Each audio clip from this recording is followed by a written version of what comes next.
basically you've got the six geniuses, the W, which is wonder.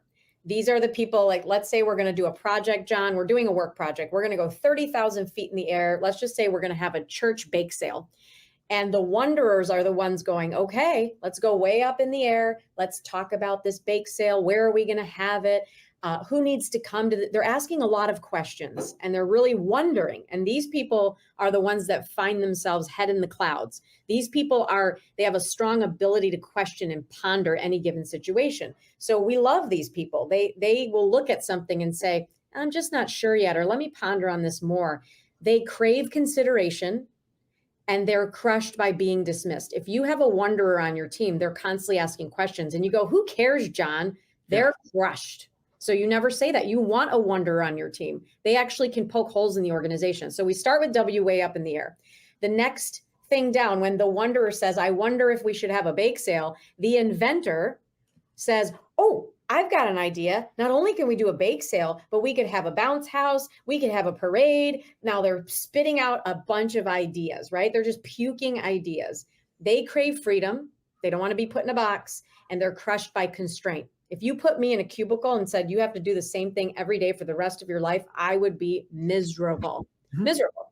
So you've got the inventors that take that question. Everything in life started with a question. And then the inventor is inventing solutions around that question. They can seem to come out of these, like out of thin air. The next level down, once I have all my ideas, is the discerners. These people use gut instinct. They have this uncanny judgment to evaluate and assess ideas without a lot of information. And that's key. They can come into an organization and go, let me see where the gaps are. So they're just really good. They crave trust. Like my mom is a discerner and she'd always go, just trust me, I know. And her sisters it drove them crazy. Now knowing that she's a discerner, they're like, oh, that's why she thinks she knows everything. Because she was and you know what they're crushed by? Prove it. If you have a discerner come in and you go, hey, what do you think about this? And they're like, yeah, it's not going to work. And you say to them, prove it, you've crushed them. They're like, I don't know how I know, but I know and I'm right. And so that's a discerner.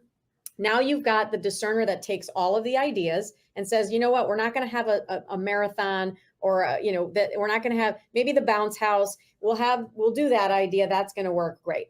Now you've got the idea, you've wrapped it up, you've poked holes in it. Then the galvanizer, the Jay Kinders of the world go, great, we've got an idea. They rally, they organize, they recruit, they inspire people to move and take action around ideas.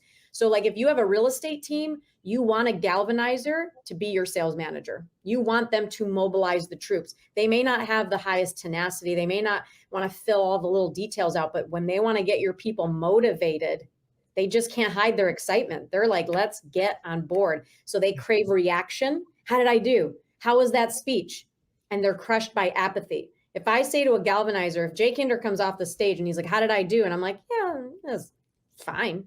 He's crushed. Like he wants to say it sucked or it was amazing. If it sucked, he'll get better. If it was amazing, he's like, sweet, I did my duty.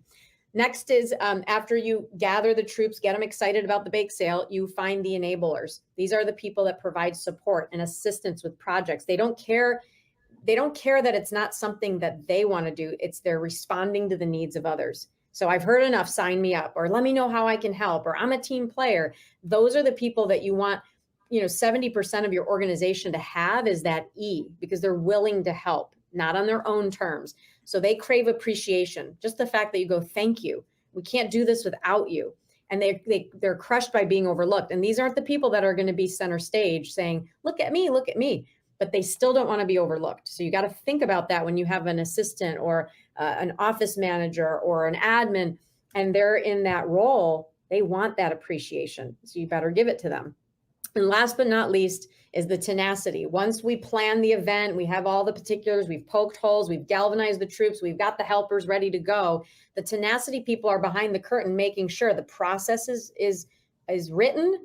They're pushing the project through to the finish line. They're making sure they cross their T's, dot their I's. The day of the event, everything's being managed really good.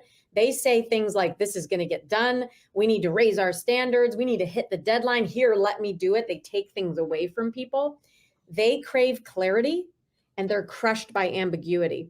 So I had a perfect example where I had one of our agents is a W. she's just like, hey, Ashley, can you go do this presentation? She's like, yeah, I'll wing it.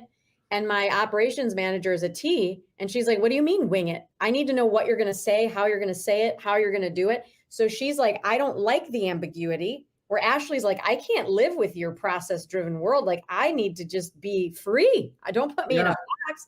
And so I had to get them together, and they were butting heads, and I had to explain where each other was coming from. Once we explained, they realized, oh, okay, fine. You want a little bit, here's kind of what I'm going to talk about. That person felt satiated because they were like, okay, I've got a process here. I know she's not going to go off the rails, but gave her enough freedom to go off the rails just enough. So when you learn that about people, you don't steal their joy anymore. Like my assistant, my partner here, like she says to me, give me that paperwork. You're stealing my joy. And I'm like, here, you can have it. You know? But my last assistant, here's a beautiful thing. I hired her. Then the working genius came to be. Her T was at the bottom. So the same crap that I hated doing, she hated doing. So what did I naturally do? I didn't want to give her the work because I'm like, she's going to hate this. I know she'll hate this. I can read it on her face. Yeah. And so now that Jenny is a TE, she wants to help, and she's very tenacious. She wants to, like, at the end of the day, Jenny, I'm talking about you right now. She's in this room. At the end of the day, you know what she says? Wow, what a great day. We got so much done. Like, that's joyful for her versus like, oh, I spun my wheels. I didn't get anything done. I feel miserable. You know, like that doesn't bring that person joy. So anyway.